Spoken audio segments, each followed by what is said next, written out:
আজ কাঁচরাপাড়া ৩ নম্বর ওয়ার্ডের বাবু ব্লক বাসন্তীতলা মাঠে মহিলাদের দ্বারা পরিচালিত দুর্গোৎসবের খুঁটি পুজো অনুষ্ঠান অনুষ্ঠিত হলো।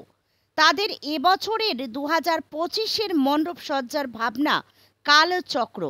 বিশেষত কালচক্র বলতে আমরা সময়কেই বুঝি। আজকের এই খুঁটি পুজো অনুষ্ঠানে উপস্থিত হয়েছিলেন কাঁচরাপাড়া পৌরসভার পৌর প্রধান কমল অধিকারী। এবছর তাদের 167তম বর্ষে পদার্পণ।